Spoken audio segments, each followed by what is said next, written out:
Hello and welcome to regional news Assam.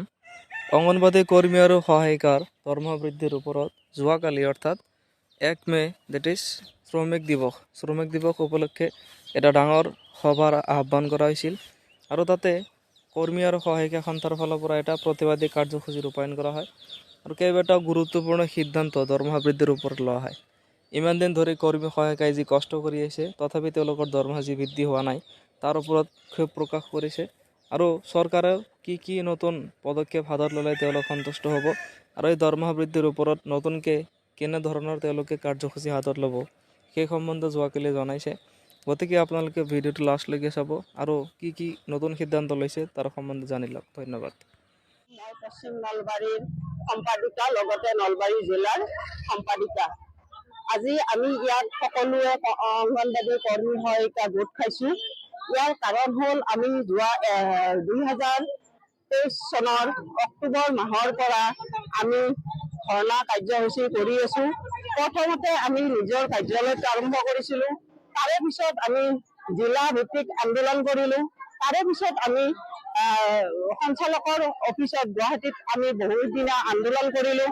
সেই আন্দোলনৰ ফলত আমাক সঞ্চালকে কিছু দিনৰ বাবে আন্দোলনটো স্থগিত কৰি সাময়িকভাৱে স্থগিত কৰি ৰাখিব দিলে।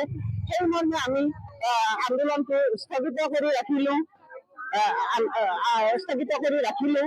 তাৰপিছত আমাক আশ্বাস দিলে যে আমাক 10,000 টকা সঞ্চালক মহোদয়ে চৰকাৰলৈ প্ৰেৰণ কৰিছে, যে 10,000 টকা দিবৰ কাৰণে চৰকাৰলৈ প্ৰেৰণ কৰিছে প্ৰস্তাৱ। কিন্তু এই চৰকাৰখনে আমাৰ কোনো 10,000 টকাৰ কোনো উল্লেখ নকৰিলে, বাজেট গ'ল তাতেও কোনো উল্লেখ নকৰিলে। সেয়েহে আমি পুনৰ 15 ফেব্ৰুৱাৰীৰ পৰা আমি অসহযোগ আন্দোলন আৰম্ভ কৰিছোঁ।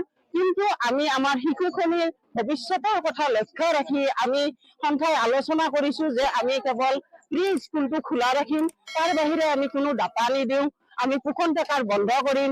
কিন্তু আজি আমি আৰু সমবেত হ'ব লাগিল বহুত দুখেৰে, কাৰণ আমি কাৰ্যালয়ৰ পৰা বহুত হেঁচা পাইছোঁ। আমি কুপন টেকাৰ খুলিব লাগে আৰু মাৰ্চ মাহৰ মাননিখিনি আমাৰ বন্ধ কৰি থৈছে আৰু বিভিন্ন আমাৰ চাকৰিটো খেদাব, এনেকে বিভিন্ন সমস্যা সিহঁতে কৈছে। আমি বহুত সমস্যাৰে আৰু জৰ্জৰিত হৈছোঁ, কাৰণ আমাক বহুত হেঁচা দিছে কাৰ্যালয়ৰ পৰা। সেইকাৰণে আমি আজি ইয়াত সকলোৱে সমবেত হৈ ধৰ্ণা কাৰ্যসূচী ৰাখিছোঁ, যেন আমাৰ এই অসহযোগ আন্দোলনটো আমাক সফল কৰিবৰ কাৰণে কাৰ্যালয়ে কোনো ধৰণৰ হেঁচা নিদিয়ে।